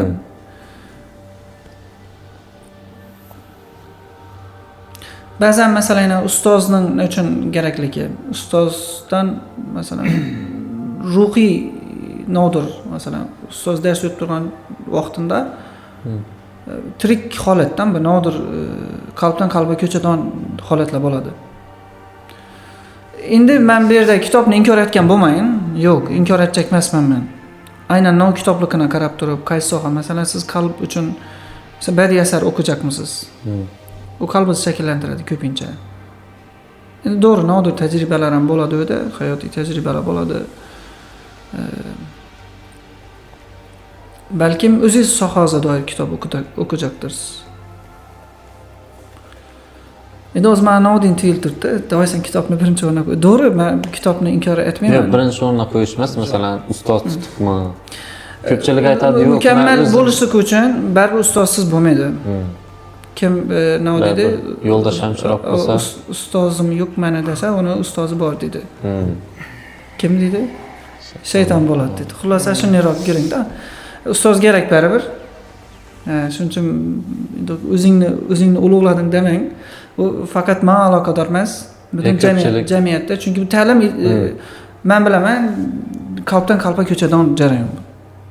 Ta'lim jarayoni birinchi qalblar almashadi. Ya'ni aytdik, ustoz bilan o'quvchi birinchi go'shga oqdi, qalbi almashishi kerak. Bu insonni ustozni masala. Bu insonni gapini eshitsa bo'ladi ekan. Bu insonni mendan daparoqda turar ekan va men buni gaplarini qabul etsam bo'ladi ekan degan fikr paydo bo'ladi o'quvchida. Keyin fan kiradi kallasini. Kitobni o'rni muhim. Masalan, o'qituvchilik bor dedi, murabbiylik bor dedi. Siz o'qituvchilikdan o'tib murabbiylik etgan holatlaringiz bormi shogirdlaringiz? Doğrusu bilmadim bu savolning farqini Mesela o'qituvchi faqat geldi, ders o'tdi, bo'ldi. Vazifa so'radi. Murabbiylik ondan keyingi darajada yani eshitganman. Doğrusu bilmiyorum. Bilmeyen narsani bilmagan deb aytish kerak. Formal tarzda dars o'tadigan insonlar bor, yo bo'lmasa chin dildan o'zini bilimini podkastlarda ko'radilar shunday narsani. Balkim doğrusu bu narsani endi eshitayotirman. Balkim eshitgandirman, lekin izohini bilmayman. Doğru tushuntirib bera olmayman hozir. Talabalarga yo o'quvchi yoshlarga qaysi turdagi kitoblar yetishmayapti yo siz qaysi turdagi, qaysi janrdagi kitoblar tavsiya qilgan bo'ladi? Sohadan kelib chiqadi doğrusu. Yo, soha emas, har bir qarang. O'quvchi yoshdan masalan Odini ham aytaman, men Korzinka supermarketda endi ozgincha reklama qildim. Talabalarda ne bo'lmaydi bu soha? Masalan, yosh bolalarda. Shularga qanday turdagi kitoblar masalan yetishmaydi? Masalan, tanqidiy fikrlar o'rgatadigan novu bo'lsa, masalan, matematika sohasina doir nechta yetishmaydi, yetishadi. Bu yerda gap dimam nada emas, materialda emas deb o'ylayman. Hozir aytayman, Zafar Hoshimovni men ustoz deb bilaman. Shu inson aytadi, masalan, nov kitob o'qish maslahat berasiz desa, bam individual holat. Masalan, 7 yosh bolaga sen nov kitob bor. Kvant fizikasini o'qi deb ayta olmaysiz baribir. Zo'r kitob bu kvant fizikasi. Dim ajoyib kitob. Shuni yozib olasan bu kitobdan. O'qib olam deb bo'lmaydi, unga alifbe o'qitish kerak. Shuning uchun har kimning sohasidan kelib chiqib, o'qiraqimdan kelib chiqib va uning masalan dim yana qo'pollatib aytsak, och yeri desak, och yerni shu to'g'ri keladigan chaqaloqa lazerdan pishirilgan osh palovnidir bo'lmaydi deganning individual holatda kitob tavsiya etiladi. Ana shuni yaxlit bir yo'q. Nolovoy o'quvchiga alifbe o'qish kerak. Masalan, 7-sinf o'quvchi uni o'rganasiz, neraga qolgan u. Navga muhtoj uni. Shuning uchun yaxlit bir kitobni o'qi va shu kitob yetishmaydi deb bo'lmaydi. Materiallarimiz yetarli darajada. Endi masalan, institutlarda, universitetlarda talabalar har xil yo'nalish bo'yicha o'qisa, masalan, ko'pchilik shaxsiy rivojlanishga qiziqishi mumkin, o'zini ustida ishlashga qiziqishi mumkin. Shunga doir shaxsiy rivojlanishni nazarda tutadimmi? Shaxsiy rivojlanishda men shunda aytaman, mana nayam javob bersa bo'ladi, masalan, diplomni o'rni degan masalan. Diplom bugungi kunda kerakmi, yo'qmi degan savolga javob holatida aytib ketsa bo'ladi. Ko'pchilik shuni bahsli masala, diplom kerakmi yoki yo'qmi? Inglizcha atamalar bilan aytaman, insonda ikki xil qobiliyatlar bo'ladi. Soft skill va hard skill deb aytadi. Yumshoq va qattiq qobiliyatlar. Qattiq qobiliyatlar bu sohangizga doir bilimlaringiz. Masalan, siz kuzovchisiz va siz nishatib o'sha mashina kuzovini zo'r etib uzatishni bilishligingiz biz qattiq qobiliyatlaringiz. Endi insonlar bilan ishlab bilish qobiliyatingiz bu sizni yumshoq qobiliyatlaringiz hisoblanadi. Siz mijozga murod. Nishat muomala etish kerak. Masalan, siz balkim o'tda kibra berilgan odamdirsiz, balkim siz muomalangiz dim qo'poldir, balkim siz hasadchidirsiz, balkim odamlar odam o'rnida ko'rmassiz, balkimda. Demak, yumshoq qobiliyatlar va qattiq qobiliyatlar bu yerda muhim, soft skill va hard skill deb aytadi. Qattiq qobiliyatlari sizning kasbingizga javob beradi. Ba'zan shuninglarni bilamiz, masalan, IELTSda 9 bor, lekin yumshoq qobiliyati yo'q u odamning.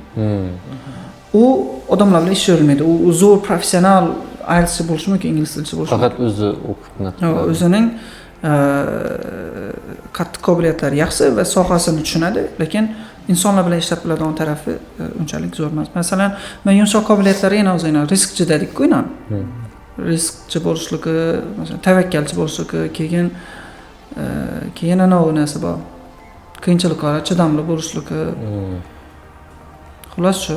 Endi shu yerda shaxsiy rivojlanish degan vaqtimda ikki taraflama urg'u berish kerak deb o'ylayman. Shu uning sohasi power bo'lsa, ovqatlarni zo'r pishirib berishligi uni qattiq qobiliyatlari va yumshoq qobiliyatlari, keyin shu insonlar bilan bog'liq qismi. Va keyin bir atrof muhit ham rol o'ynaydi, o'zingizni kerakli joyda bo'lib bilishlik. Ba'zan deydi, masalan, ham o'xshatish aytadilar. Masalan, 0,5 litr suv zavodunda masalan 600 so'm. Zavodunda. Keyin do'kona keldi, Optimda masalan ulgurji savdo deyman, nima deydi? Roznичный. Xulosdan Optimda, Optimda u 1000 so'm. Keyin do'konda 2000 so'm. Poyezdda 5000 so'm. Samolyotda balki masalan endi bilmayman, samolyotda balki tekin barlar. Aeroportda deylik, aeroportda 10 ming so'm yoki 20 ming so'm. Ana shuni. Demak, qadr baho o'zgarib turibdi. O'zingiz qadringiz bor yerda bo'lib turish ekan muhim. Atrofdagi insonlar ham muhit katta rol o'ynaydi. Muhitni biz birinchi o'ringa qo'yamiz. Muhit dim katta kuch. Biz shu birinchi intizomli muhit yaratishga harakat etganmiz. Masalan, farzandim muvaffaqiyatli bo'lsin deb ota-onalar uyindan ham shunday muhitni yaratishi kerak. Uyindan yaratishi kerak. Va uni keyin masalan maktab tanlayotgan vaqtda yoki ta'lim tashkilotini bajargan vaqtda yoki kerak bo'lsa do'stlarni kim ekanligidan ular xabardor bo'lishi kerak. Chunki farzandining miyasi nedandir suv ichadi. Ya'ni bu informatsiya qabul etadi. U to'g'ri informatsiya qabul etib turibmi yoki bilmaymiz-ku, to'g'rimi? Telefonini ham ota-onalar kontrol. Endi ba'zan qiyin, bugungi kunda qiyin. Nedan farzandingiz kallasi informatsiya olib turganini bilish qiyin. Lekin ota-ona qachon o'tadi, u kallasini to'g'ri ma'lumotlar kelib kelishini ta'minlovdan muhitda tashlab qo'yib bilishi kerak. Ota-ona shuni kontrol eta oladi, nazorat eta oladi. Shuning uchun ham biz ham muhitni ko'p narsalar o'zgartiriladigan kuch deb hisoblaymiz. Hozirgi davrda ota-onalar masalan o'z farzandlari uchun to'g'ri muhitni yaratib turib, bular shuning erishib turganlarni ko'rib turibsiz masalan. Har doim istaklar bo'ladi va reallik bo'ladi. Kutuv bo'ladi. Masalan, men bir atlab Marsga borib kelaman deb bilmayman. Masalan, istashim mumkin. Odam istakini chegara yo'q. Lekin reallik unga javob bermasligi mumkin. Endi men shundan optimist odam bo'lganligim uchun ijobiy qarayman. O'zgarishlar yaxshi tarafi yetib turibdi. Ota-onalar ta'limga avvalgidan ko'ra ko'proq urg'u berib turibdilar va ular saylab bilib turibdi. Masalan, solishtirib nera vaqtimni sarflasam, nera pulimni sarflasam, nera umrimni sarflasam, farzandimni nerda vaqtini o'tkazishini ta'minlasam degan narsaga avvalgiga qaraganda ko'proq urg'u berib turibdilar. Va bu yaxshi o'zgarish deb o'ylayman. Muammolar yo'q demaymiz, muammolar bor. Lekin harakat etamiz yaxshi tarafini ko'rishib. Avvalgiga qaraganda o'zgarish bor lekin. Tushunarli. Keyingi savolimiz, sizningcha ayollar uchun ta'lim qanchalik muhim? Qiz bolaga qaysi yoshdan boshlab mustaqil fikrlashni o'rgatish kerak? Shu o'rinda menga ham savolim bor. Diplomli nelar bor, ilmli ayollar bor. Shularning farqini nima o'tkazasiz? Davron hamkina birinchi javob beradi. Ikkisidan birini aytsangiz. Yaxshi. Ayollar temasi bo'lganligi uchun men ayolni ta'limasiga muhim deb hisoblayman. Nechun desa, har xil sabablar bor. Birinchidan, masalan, ular farzand dunyoga keltiradi va farzand bilan ko'p vaqtni sarflaydilar. Farzandining kim bo'lib shakllanishi katta foizlarda onaga bog'liq. Ona agarda ilmli, fikrlashi keng va kuchli shaxsiyat egasi bo'lsa, farzand ham katta ehtimol bilan shunday bo'ladi. Masalan, boy yurak egasi anasi, keyin fikrlashi keng, xullas har tomonlama zo'r o'rnak bo'la oladigan inson va farzandini o'tadi.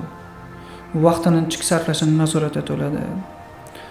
Xullas, birinchisi masalan, hayotdagi qahramonni ko'rib qoladi-da. Birinchisi shu, farzandini nima bo'lishi uchun. Bir gap ham eshitdim, endi hozir ko'proq gap. Qaysidir masalan yovuz kuchlar dedi. Dumam masalan hozir navdir davlat o'rtasida navdir muammolar bo'lib qolsa, ular dedi, dumam dedi, armiyalardan qo'rqmaydi dedi. Masalan, ular dedi, masalan, ilmli insonlarni yetishtirib chiqaradigan onalardan ko'proq qo'rqadi degan gapni ham eshitganman. Shu deganning birinchisi shu farzandlar bilan. Keyin afsuski oilalarda har doim ham biz muvaffaqiyatli holatlarni kuzata olmaymiz. Oilalardagi masalan og'ir bo'lsa ham aytamiz, ajrimlar holati yoki turmush o'rtog'i, ya'ni eri vafot etib qolishi mumkin yoki bir boshqa holatlar bo'lishi mumkin. Shunday holatda oila ta'minoti degan narsa bor. Bu og'ir, og'riqli mavzu. Shunday holatda ularning qo'lida nodir, masalan, ilmi yoki hunari yoki nodir bo'lsa, kimdir qaram bo'lib qolmasligi uchun. Endi bu men shaxsiy fikrim yana. Xeytat tasassuqlar mumkin kommentariylarda. Bu narsani baribir xeyta narsa bo'ladi sanki. Nafratlanishlari mumkin, lekin men o'ylayman, ilm olishligi kerak. Bu degani men jamiyatdagi normalarga men qarshi emasman. Hozir kuzatib turibmiz, masalan, nechun qizlarni o'qitmaydi turibman ota-onalar. Kurslar berib turibdilar. Va ular gelin bo'lib chiqib ketadilar. Ota-onasi bilan qolmaydi. Va ota-onasi nodir niyati bor. Masalan, pul sarflab turibdilar. Nodir yaxshi hayot yashashini xohlagandir, bilmayman endi. Har kim har xil. Men o'ylayman, ilmli ayollar kerak. Va bizning qadriyatlarimizdan bor jamiyatimizda qizlaringizni o'qitinglar degan. Jamiyat yuksalishi uchun ko'p ayollarning ilmli bo'lsa kerak. Ayollarning ilmli bo'lsa muhim deb o'ylayman. farzandini o'tadi-da shu keyin. Farzandlarni o'tadi. Savolingiz bo'lsa. Men savolim shu diplomli ayol va ilmli ayol bor. Shu masalan Hayotiy tajribani bolalardan ham bo'ladi. Barsak bo'ldi, diplom olsak bo'ldi. Iverdan nodib o'rganib ketadigan odamlar ham bo'ladi. Saviya desak bo'lar balki ham. Farosat bilan bog'liq taraflari bor. Menimcha bu savolingiz qiyin deb o'ylayman. Endi balkim kimlar uchundir osondir, lekin menga qiyin deb o'ylayman.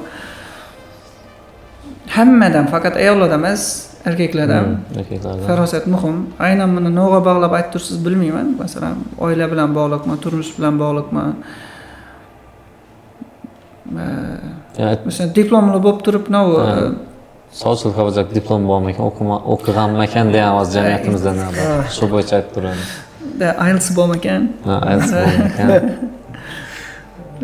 Endi u niyatda so'rab turganliklarini bog'liq. Ba'zan masalan, galinimni olaman, agar IELTS bo'lsa, men bolamdan IELTS bor, undan IELTS bor, birga ishlaydigan ko'p daromadli ishga kirishlar mumkin deb ota-onalar yoki o'sha sovchilar o'ylashi mumkin. Endi bilmayman. Niyatini qarab turib. Ilmli bo'lish kerak, farosatli bo'lish kerak. Keyin yana yumshoq qobiliyatlar dedik, kamtarin bo'lish kerak. Bu xulqlar muhim, kamtarin bo'lsak. Keyin iloji boricha, masalan, endi xudbinlik degan masalan nima bor? Xudbinlik degan illat deb qarasak bo'ladimi? Faqat o'zini o'ylash. Biz jamoat deb yaratilganmiz, masalan, inson oilamiz, masalan, davlatimiz yoki viloyat tumanlari bo'linganmiz masalan. O'zining jamoasindagilarni masalan qayg'urish degan narsa bor. Eng yaqin, endi hammani qayg'urib chiqish olmaydi. Eng yaqin jamoasi bu oilasi. Masalan, oilasini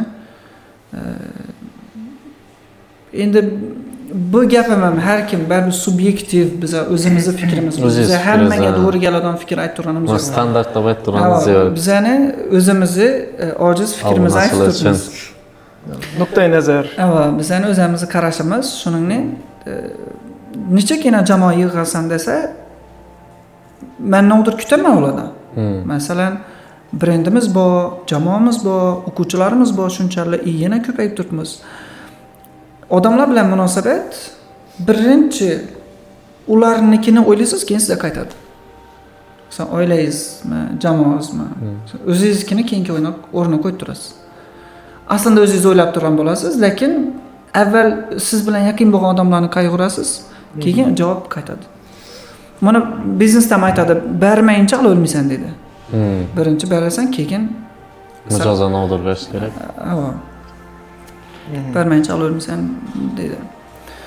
Birinchi siz borib turib, meni hurmat et deb o'lmaysiz-da.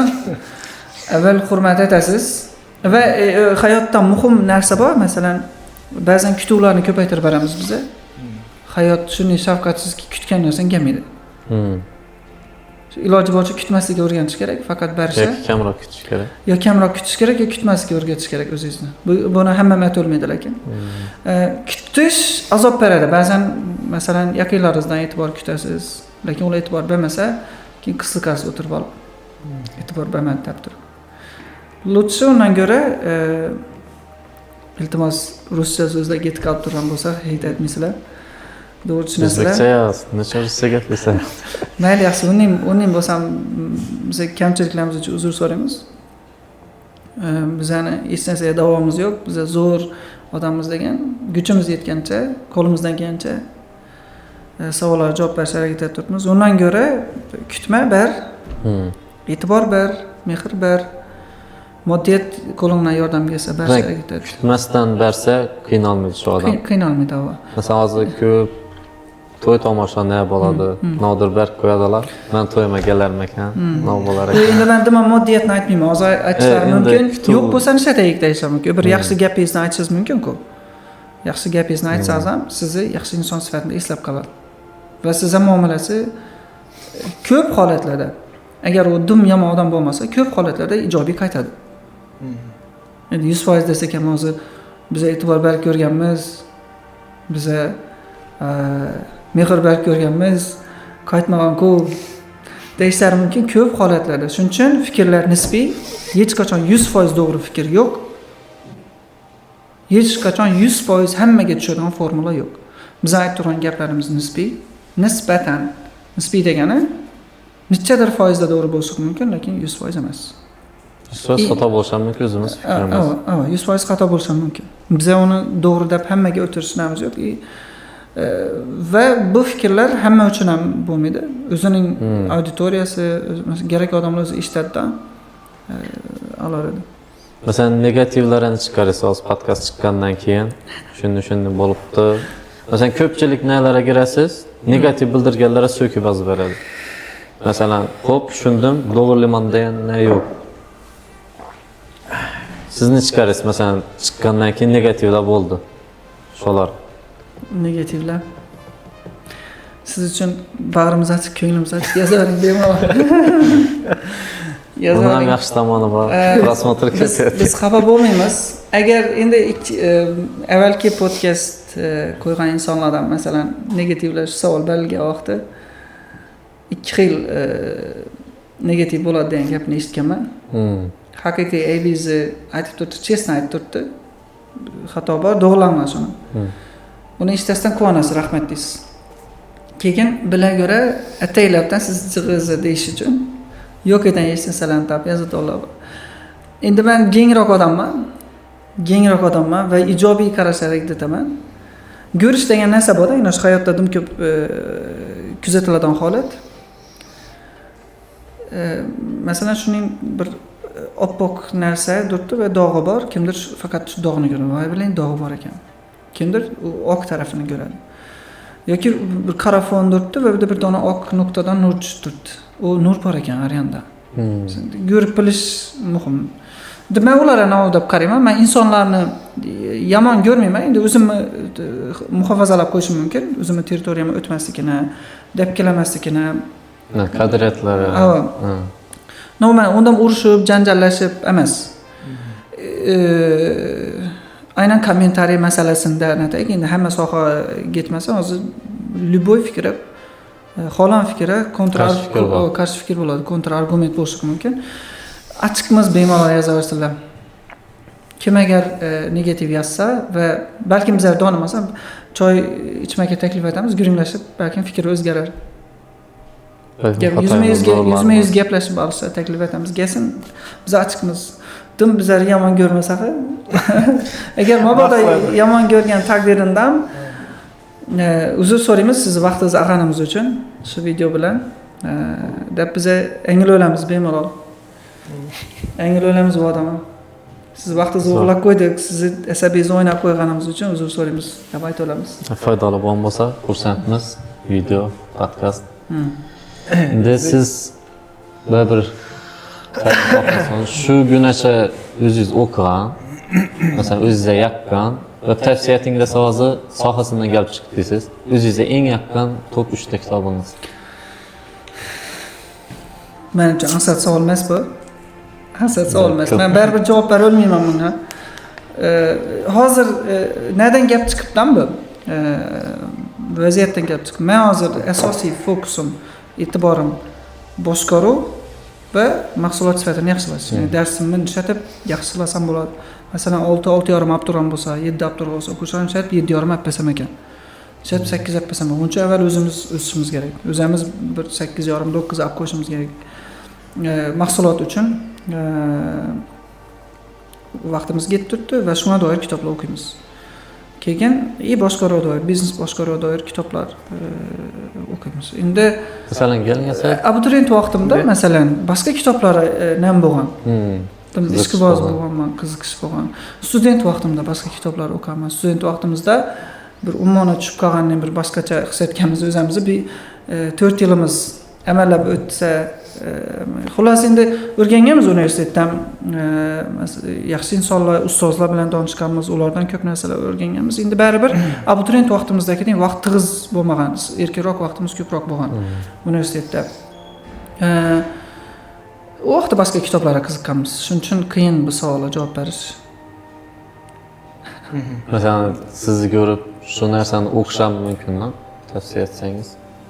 Obunachilar bilan. Yozib 3 kitobni aytib olmayman. Adabiyot 3 xil soha bo'lib nisakna. Biznesda, shaxsiy rivojlanishda, badiiy adabiyotda. Biznesda mana yaqqan kitob, biznesda yaqqan kitob. Yaqinda o'zimizda tarjima etilibdi shu. Yaponiya texnologiyasi asosida Gemba Kaizendan kitob. Bu biznesdagi kichik xatolar yoki kichik o'zgarishlar orqali mukammallikka natish yoki ikki xil transformatsiya etish mumkin. Yo mayda xatolarni to'g'rilab turib, masalan bir kuni xonani yorug'ligini natdingiz yoki nodir bir o'zgarish aytdingiz yoki tozalikka jonliroq e'tibor berdingiz. Yoki masalan bilmayman, kichik o'zgarishlar xullas. Balkim uyoq sifat so'rashda, balkim nodir o'zgarish aytdingiz. Siz biznesingizdagi kichkina o'zgarishlar orqali yoki katta sarmoyalar yordamida birdan tubdan o'zgartirib tashlasiz. U moddiyat taraf har doim ham ansat bo'lmagan. Shuning uchun kichik o'zgarishlar yordamida takomillashsiz. Bu yaxshi variant va shuni o'rgatadi. Gemba Kaizen degan. Yaponiya rivojlanishidan shu asosan Toyota kompaniyasi. Toyota kompaniyasi. Shunda. Endi bu ustozlarimizdan o'rganganmiz, eshitganmiz. Biznesga doir shu kitobni men yaxshi deb o'yladim. Mana shuni deb tushuntirib aytdilar. Hali lekin o'qanimiz yo'q bu kitobni. Faqat eshitdik, ha. Biz shaxsiy rivojlanish bo'yicha. Shaxsiy rivojlanish bo'yicha. Shaxsiy rivojlanish ham keng narsa. Masalan, qalbimiz insonlar bilan bog'liq, insonlardan nafratlanmaslik, insonlarni yaxshi ko'rish va ularni o'zimizdan ustun qo'yib bilishlikni masalan adabiyot o'rgatgan, ustozlarimizdan o'tgan bu narsa. Xo'sh. Uzr, savolingizga to'liq javob bera olmayapman. Ma'zur tutasiz. Zo'r javob berib turibsiz. Shuda ayollar temasini yana bir savol berib o'tsak edim. Jiddiy tema. Jiddiy bahsli tema bo'lishi mumkin. Masalan, biz ko'p treninglarda qatnashganimizdan ham shu liderlar ayollardan liderlik yetkazib chiqish bo'yicha Aqida xonim masalan o'rgancha kelib treninglarda shu bo'yicha biz aytgan, tushuntirgan. O'zimizda masalan shaxmatist qizlar chiqqan, grossmeysterlar, sportchilar shu liderlarga yetishib chiqishi uchun masalan jamiyatda qanday bir nimalar yo'lga qo'ysa bo'ladi? Ko'proq ham ko'p cheklovlar qo'yiladi. Masalan, o'qigan qiz bo'lishi mumkin, bir oliy toifadagi oliy ma'lumotli qiz bo'lishi mumkin. Masalan, bir joyga gelin bo'lib tushsa, cheklovlar qo'yilishi mumkin, yo ishlamaysan yo boshqa. Ular masalan ko'pchilik sharoit yaratib berilmasligi mumkin yana davom. Xotin-qizlar rivojlanishga qiziqadi, lekin cheklovlar qo'yilib, ular masalan potensiali so'ndirilishi mumkin. Shu haqida shu insonlari, shu ayol xotin-qizlarni lidership yuzaga chiqishlik uchun nima aytish kerak deb. Shular qanday yechimlar bergan bo'ladi deysiz? Siz nima deb o'ylaysiz shuni? I don't know. To'g'ri qo'yish. I don't know. Va To'g'risi fikringiz bo'ladi endi to'g'ri bo'lmasa. Doğrusu jamiyatdan chiqib keta olmaymiz baribirdan. jamiyatda shakllangan stereotiplar bor. Bu bir kunda bo'ladigan narsa emas. Transformatsiya odatda vaqt oladigan jarayon hisoblanadi. Endi bor shundan yo'q deb o'lmaymiz. Masalan, qaysi sohada bo'lishini xohlaysiz? Masalan, ayol ustozlarimiz yetarli. To'g'rimi? Endi siz hokimiyatmi yoki endi men boshqaruvda aynan masalan ayollarning masalan senat raisi ayol kishi. Endi xohislarimdan kelib chiqish mumkin. Keyin aytganingizdek oila muhim rol o'ynaydi.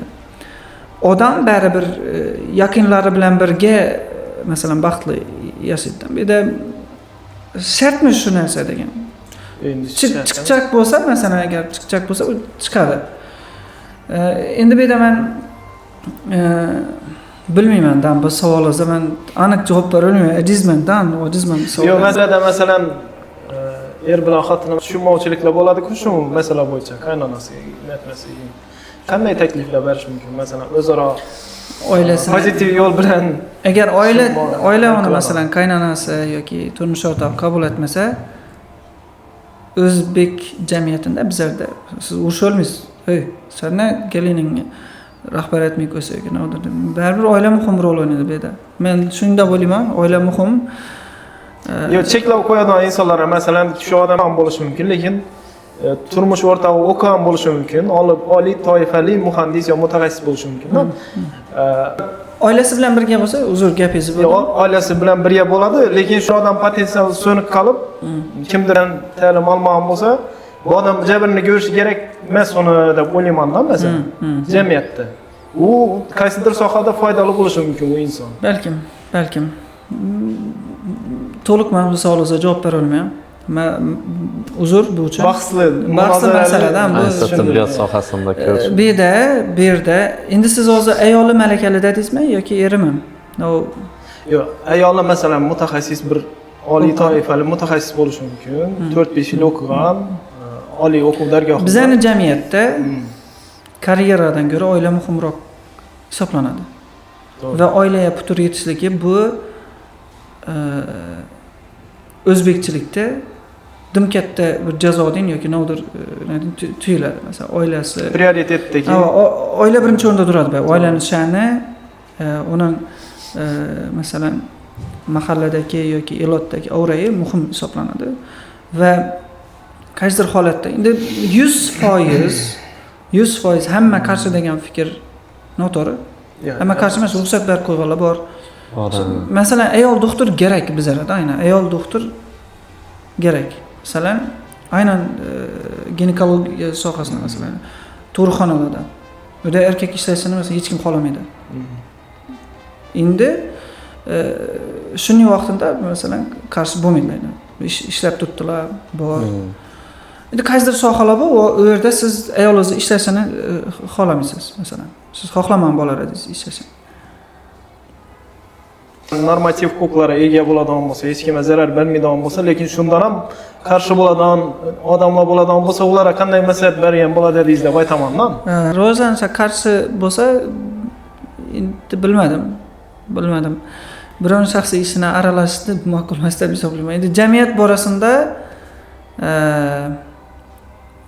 borasida yo'q, aytolmayman, yo'q. Bahs munozara. Chunki men haddim emasdan, u birovni oilasini ham aql o'rgatish men to'g'ri emas deb hisoblayman. Hali o'ylarni yetkazib olmadim. Hali kelmaganmiz. Shuning uchun uzr. Yo'q, tushunarli. Siz ayting shuni. Sizda masalan navdagi bu savolni bu savol ko'p nelar bo'ladi-da, masalan kommentariyalardan ham hayotda ko'rib turibmiz, masalan shunday cheklovlar qo'yilishini, boshqa narsa. Men aralashib yo birov uni qilishi kerak, bu qilishi kerak deb aql o'rgatmayman. Prosta insonni tushunib bilish kerak deb o'ylayman. Ayol kishi bo'lsa ham, erkak kishi bo'lsa ham ozgina tushunib. Ularning daromadidan kelib chiqishi mumkin bu narsa. Mabodo agar galin shu yerda daromad ikkala o'yladigan inson deb qarasalar, qarshi bo'lmaydi, masalan ba'zi oilalarda. Shuning uchun oila masalasini aralashmak iltimos. ta'lim sohasi yaxshi o'zgardi. Ta'lim biznes sohasi yaxshi. Bu temadan ham kuchimiz yetgancha aytishimiz mumkin, lekin oila temasini aralashmanimiz yaxshi, chunki juda ham xilma-xil, har xil keyslar bor. Bizga noto'g'ri ma'lumot berib qo'ysa. Shu Tushunarli. Shuni endi boshladik, nechta maslahatlar berasiz? Yaxshi. Qulaylik. Yaxshi suhbatlar kerak. Niyatimiz bor shu jamiyatda, shu ta'lim sohasini, boshqa sohalarda. Yaxshi esa qo'llavergansizlar deb o'ylayman. Yana rivojlantirish kerak. Maslahatlar berasiz, Endi boshida aytib qo'ydilar, ziyoli bir nada, o'zimiz uning gis odam deb hisoblamaymiz. Lekin qo'ldan kelgancha harakat etdik, savollaringizga javob berishga. Yana agar bardavom bo'lsa, bizlarda aynan endi bilmayman, nechalik ulli doirada ketadi bu. Balkim Xorazm miqyosida bo'lar. Ilmli insonlar ko'p. Ko'p shular bilan suhbatlar o'tkazsangiz va ularning ham tajribalarini imkon yetgancha insonlarga yetkazib bersangiz zo'r bo'ladi deb o'ylayman. Masalan, siz kimlarni tavsiya etgan bo'ladi deysiz keyingi podkastlarda? Insonlar ko'p. O'zingiz hurmat qiladigan insonlar bo'lishi mumkin balki. Masalan, ustozimiz yana Bobur ustoz. Endi to'g'ri hozir alohida bo'lishimiz mumkin, lekin hamma vaqt masalan hurmat etib, har doim men o'rnak olishga harakat etgan ustozim, yana Airbus ta'lim markazining asoschisi Bobur ustoz. Yaxshi inson, dunyoqarashi keng. Inson bizlarga ko'p narsalarda yo'l ko'rsatganlar. Hayotda shu katta bir bosqichga, keyingi bosqichga o'tishimizda. Endi yaxshi insonlar ko'p. Hozir masalan odlarni bir hammanikini aytib chiqishavermayman. Chunki hamma bilan kelish. Alsiz mumkin. Masalan, o'zlari ham adashmasam podkast yaqinda o'tkazdilar. Agar to'g'ri kelsa, endi sizlarning maqsadingizdan kelib chiqadi, masalan, ta'lim sohasidan olasizlarmi hammasini yoki har xil sohalardan bo'ladimi? Jamiyatni yaxshi tomonga o'zgartirish, masalan, shu yuragan odam o'zining maslahatlari bilan hech bo'lmasa bitta odam o'zgarsa ham foydali bir maslahat yo foydali insight, masalan, N-faktor yo'nalishini o'xshammi? Masalan, keyinchalik hozir oila mavzusi bo'lishi mumkin keyinchalik. O'zim mutaxassislarni ham zo'r. Faqat o'qishda yoki donolik bo'lgan insonlar emas, oddiy xalq ichidan ham, masalan, jamiyatdagi insonlardan o'tkazib, ular fikrini bilish, ular bir nuqtai nazarini eshitish biz uchun qiziq. Sizlar bu suhbat yaxshi, men yoqdi.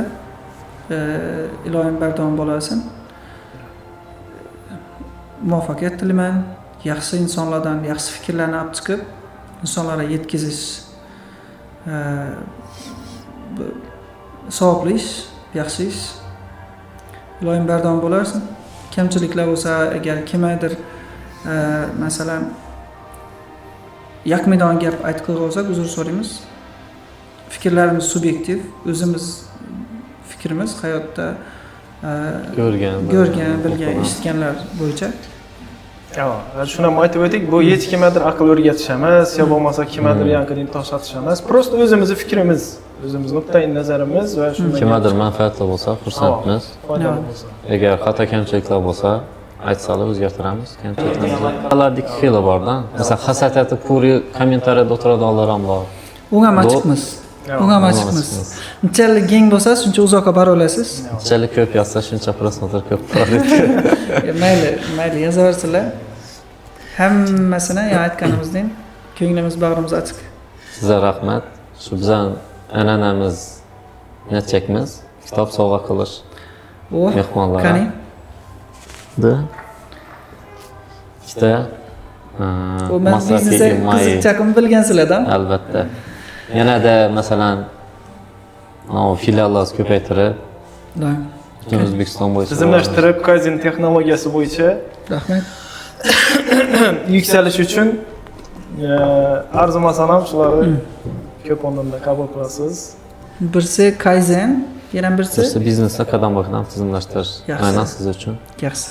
Rahmat, quvondim to'g'risi.